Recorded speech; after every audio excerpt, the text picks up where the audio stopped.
You know that moment at, like, a city council meeting? Or maybe you're watching one of those congressional hearings on C-SPAN. Oh, yeah, the classic microphone adjust. Exactly. A politician or, a public administrator leans into the mic, looks out at the crowd, and just unleashes this massive statistic. Right. They'll say something like, our new initiative increased community wellness by 24%. And Yeah. suddenly the whole debate is just, well, it's over. It's treated as absolute fact. Yeah.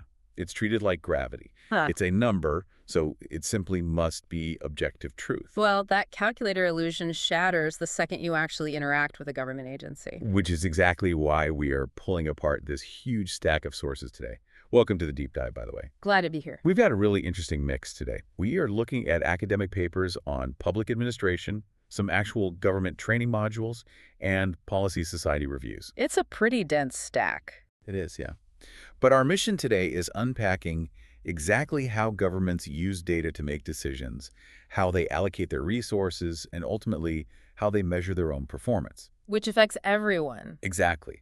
Whether you are a taxpayer trying to understand where your money's actually going, or a community member advocating for a cause, or, I don't know, just someone curious about the invisible machinery of the world. Right, the stuff behind the curtain. Yeah, understanding how this data is used is basically the ultimate shortcut to understanding how power and policy actually operate.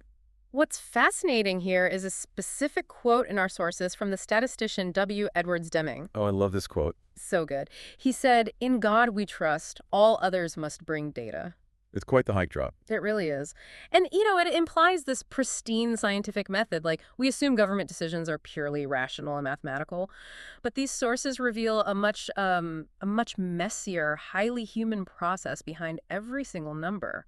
Right, because before we can even judge whether a government program is actually working based on that data, we have to understand how the government envisions the program working in the first place. Yes. I mean, you can't measure success if you don't even know what success is supposed to look like, right? Exactly. And in public administration, the standard blueprint for this is something called the logic model. Okay, the logic model. Yeah, it also goes by the outcomes framework or the production model, which is actually rooted in economics.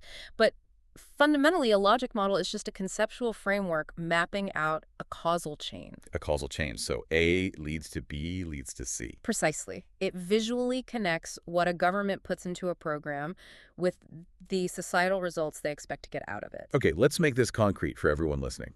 The sources use this really helpful example of a homelessness prevention program. Right, a very common local government initiative. Yeah. So if you're building the logic model for this, it's essentially a production line for societal good. Mm-hmm. And the very first link in that chain is the inputs. The raw resources. It's exactly funding, housing support staff, technology, community partnerships. Mm. But obviously, that money and those people don't just sit there in an office. No, they have to do something. Which brings us to the second link. The activities. Okay. What is the program actually doing with all those resources? So in this scenario, activities would mean providing emergency shelter, handing out rental assistance, conducting case management, things like that. Right, the actual day-to-day work. Yeah. Which leads directly to the third link, the outputs. And this is where the counting usually starts, right? Yes, exactly. Outputs are the direct, tangible products or services delivered. So for the homelessness program, the outputs are basically workload measures. Like, okay, we housed 100 families. Right. We held 150 counseling sessions. Mm-hmm. We distributed 80 rent assistance grants. And historically, I should point out, this is where a lot of government reporting just stopped. Wait, really?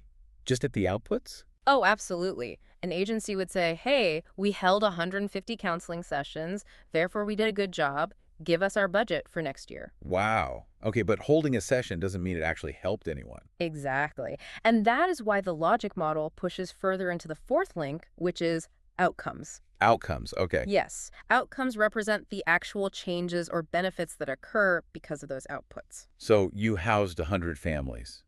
That's the output. Right. And the short-term outcomes of that might be, say, reduced evictions in the city or improved family stability. Or even increased employment, right? Yeah. Because people finally have a permanent address to put on a job application. Yes, exactly. That's a perfect example of a short-term outcome. Okay, so then the final link in this whole chain is the impacts, The big picture. right? The broad, long-term societal changes. So for this program, the impact would be a sustained decrease in overall homelessness. or just a healthier, safer community in general. Which is the ultimate goal of public policy. But, okay, let's unpack this for a second. Because counting how many families you housed, the output, that's easy. You just look at a spreadsheet. Sure. But how do you actually measure if the community is, quote, healthier or safer overall? That's the impact, but that feels incredibly difficult to actually pin down. It is notoriously difficult. I mean, think about the private sector. The ultimate impact is super easy to define. Did we make a profit? Right, it's just dollars and cents. Exactly. But in the public sector, the ultimate impact is usually something vague like, did we make society better? Which is a lot harder to put on a bar chart. It really is. And that difficulty is exactly why logic models are so necessary. They force public administrators to clarify the assumed causal relationships between what they spend and the societal results they actually hope to achieve. Oh, I see. Yeah, an agency has to explicitly state, we believe that if we provide X number of counseling sessions, it will cause Y reduction in evictions, which will ultimately impact Z overall community health. Because if you don't map that out, program evaluation is basically impossible. Exactly. I mean, you'd just be flying blind. You'd have a massive budget, but absolutely no compass. You might be incredibly efficient at holding counseling sessions that do absolutely nothing to reduce actual homelessness. Precisely. You're busy, but you're not effective. Which brings us to the next massive hurdle here. Okay. Once a government agency builds this pristine, beautiful logic model, they actually have to track it. They have to continuously measure performance along every step of that chain. Right. And the obvious assumption, at least for me, is that they track this data just to see if the program works. That's what most people think. Yeah. But the sources show it is way more complex than that. If you're running a massive city department, cracking data isn't just about getting a final grade at the end of the year. Not at all. One of the papers highlights the work of Robert Ben, who actually outlines 8 distinct managerial purposes for measuring performance. 8 of them. 8. Public managers measure to evaluate, to control, to budget, to motivate, to promote, to celebrate, to learn, and to improve. Okay, wait. I'm looking at another expert mentioned in the text, Hatry. Oh, yes. And Hatry agrees with Ben that the single fundamental purpose of measuring performance is to improve. Right. So if the ultimate goal is just improvement, aren't the other 7 purposes just like bureaucratic red tape? I mean, why do we need to measure to celebrate or measure to control? Well, they aren't red tape. They are actually the interlocking mechanisms of improvement. How so? Think about a team of social workers running that homelessness program we talked about. If you want to motivate that team, you might use data to celebrate the specific office that housed the most families this month. Okay, that makes sense. A little friendly competition. Exactly. Yeah. But to do that accurately, you have to control the data to make sure no one is, cutting corners or changing the definitions of what counts as housed just to win the award. Oh, right. So you pull different levers depending on what the organization needs at that specific moment, but they all connect back to that ultimate goal of making the program better. Yes. But there is a massive catch here that the sources really emphasize. What's that? To evaluate or to control or to do literally anything with this data, you absolutely need a baseline. A baseline. You need a standard to compare your measure against. Without it, you're lost. Okay, so like if a city department announces they process 500 building permits today, that sounds pretty impressive to a random citizen. 500 sounds like a lot. Yeah, but that data means absolutely nothing unless you know their baseline standard is, say, 1,000 permits a day. Exactly. Suddenly, 500 is a massive failure. Right.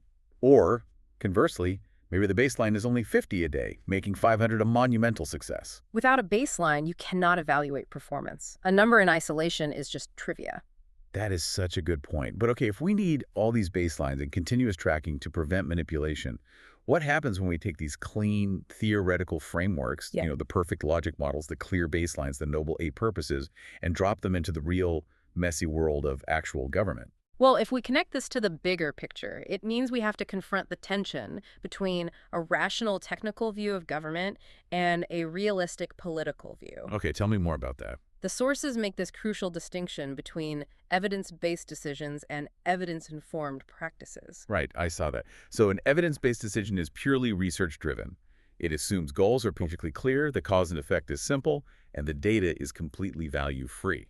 The calculator approach. Exactly, the calculator approach. But the rational technical view severely underestimates the messiness of reality. I mean, let's be real. In a democratic system, we rarely have purely evidence-based decisions. We have evidence-informed practices. Evidence-informed. Yes, because the facts must constantly compete with political realities, stakeholder interests, and just sheer uncertainty. Which brings us to a really fascinating concept in the texts. Because public organizations aren't robotic instruments just mindlessly following a logic model. No, they are populated by networks of intelligent human beings. Right. And human beings will always anticipate the actions of the people controlling them. They adapt to or even actively frustrate those metrics. Absolutely. When you start measuring performance, you are inherently dictating who gets what, when, and how. You're messing with budgets and careers. Exactly. You are allocating resources and power based on those numbers. And people respond to incentives. They sure do. Think about police departments. If a city measures police success strictly by the number of arrests made, which, remember, is just an output measure, what happened? Well, officers might start arresting citizens for incredibly minor infractions just to hit their quota. Exactly. And the metric actually ends up harming the community, destroying the long-term impact they wanted in the first place. Yes. But wait, if everyone is adapting their behavior to manipulate the numbers to secure their own budget, then this quote-unquote data isn't objective reality at all. It's just a political weapon disguised as math. It can certainly feel that way, Yeah. but the sources impartially point out that performance measurement is not inherently neutral. They don't take a cynical side, but they do acknowledge that data doesn't exist in a vacuum. It greatly enhances efficiency, sure, but it never replaces the need for professional judgment. It's a tool. It's just a tool. And to be an effective tool, the sources argue that evidence use must be institutionalized. Meaning it has to be embedded into routine budgets and regular performance reviews. Exactly. Because if it's just used ad hoc, pulled out only when a politician needs a really good stat for a press conference, it completely loses its power to drive real, gradual improvement. That's exactly it. And this raises a highly practical problem for local governments. Which is? If continuous tracking and solid baselines are so essential, how does a modern city afford the sheer amount of paperwork and time required? Yeah, tracking all this is a massive administrative burden. It is, but this is where governments are shifting into the big data era of public administration. Right, because historically, if a government wanted data, they had to go get original data. Which means designing surveys, conducting in-depth interviews, convening focus groups. Which is incredibly costly and excruciatingly slow. Very slow. But today, governments increasingly rely on existing data, and specifically, big data. I love the analogy for this. Big data is less about finding a specific book, exists in a library, and more like having a super librarian who can instantly tell you that every time a romance novel is checked out on a Tuesday, umbrella sales spike across the street. That's a great way to put it. Right. It finds these hidden, massive-scale correlations without you ever having to even ask the question. Exactly. We are talking about massive pre-existing repositories, things like the FBI Uniform Crime Reports, data sets from the U.S. Census Bureau, economic data from the Bureau of Labor Statistics. It's an ocean of information. And this wealth of existing data allows for predictive policy analysis. Even when resources are incredibly tight, governments can use these data sets to evaluate massive policy questions. Let's use the real-world example from the sources. Police services. Okay, perfect. Let's say a municipality is facing a budget crisis, and the city council has a major policy question. Should we continue to maintain our own independent police force, or should we contract our police services out to the county or state to save money? Right. A huge decision for any town. Yeah. And obviously, the key concern there is maintaining public safety. Naturally. So the research question becomes, do crime rates actually differ based on how a police service is structured? Yes. And to answer this using big data, administrators first have to define their variables. The outcome variable, the thing they're actually trying to impact, is the nonviolent crime rate. Okay. But the real world is messy. Crime isn't just affected by who signs the police officer's paycheck. Right. Obviously not. This is where controlling for variables becomes essential. Administrators use big data to control for predictor variables. Predictor variables. Yeah. Okay. So they pull census data for the city's population size and poverty rate. They pull Bureau of Labor Statistics data for the unemployment rate. They might even look up the number of alcohol establishments in the area. Wait, explain how controlling for those variables actually works in practice. Like, how does pulling unemployment data help them answer the question about police structure? Well, imagine comparing two cities. Hmm. City A has its own police force and very low crime. City B contracts its police force and has very high crime. Okay. A politician might look at just that and say, see, independent police forces reduce crime. Right. Cause and effect. But what if City B has triple the unemployment rate and double the poverty rate of City A? Oh, wow. Yeah, those are massive predictor variables that heavily influence crime all on their own. Exactly. So big data algorithms allow researchers to mathematically neutralize those They differences. level the playing field. Right. They can analyze hundreds of municipalities at once and essentially say, if unemployment, poverty, and population were exactly the same across all these cities, what effect does the police structure alone have on the crime rate? That is brilliant. They isolate the impact of that one specific variable. They do. And they can provide a really solid, evidence-informed answer to the city council without conducting a single new survey. Which saves a ton of money. That is incredibly powerful. But, as with all powerful tools, data interpretation depends heavily on presentation. Oh, absolutely. And the sources highlight how this played out globally with the COVID-19 pandemic. That is probably the most visceral recent example we have. During the pandemic, governments were tracking an unprecedented amount of big data in real time. Cases, hospitalizations, deaths. Exactly. And the visualizations of that data directly influenced public behavior.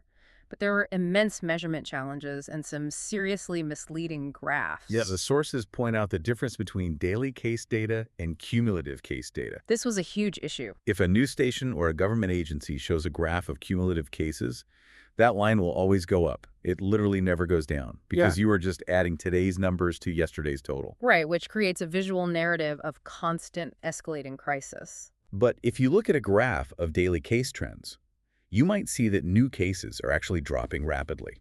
Same underlying data, totally different interpretation. It completely changes how the public reacts. And there were also inconsistent definitions that plagued the baseline. Oh, right.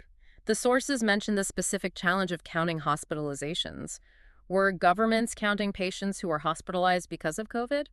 Or were they counting patients hospitalized for, say, a broken leg who just happened to test positive with COVID while they were there? Wow.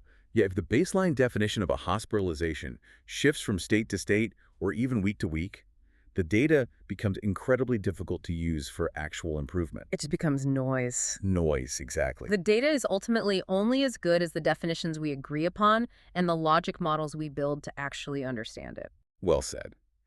So, as we wrap up this deep dive, let's bring it back to you, listening at home. The next time you are watching that city council meeting, or listening to a politician quote a highly specific statistic about a program's undeniable success, you now know the invisible machinery operating behind that number.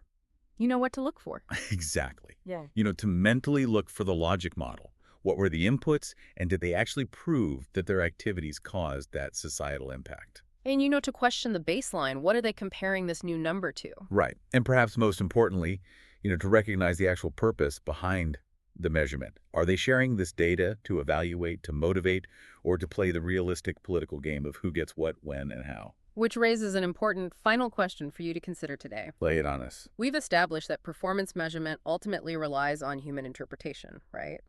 And that humans naturally adapt to the metrics they are judged by. Right, like the arrest quotas. Exactly. So what happens to society when our government's big data algorithms become so vastly complex that the public administrators themselves no longer understand how the baseline was established in the first place? Oh, wow. The black box problem. Exactly. If we can't see the logic model inside the black box of the algorithm, are we still making evidence-informed decisions? Or are the metrics now making the decisions for us? That is terrifying. In God we trust, all others must bring data. But what happens when the data itself becomes unquestionable? It's definitely something to think about. It really is. Well, thanks for joining us on this deep dive. We'll catch you next time.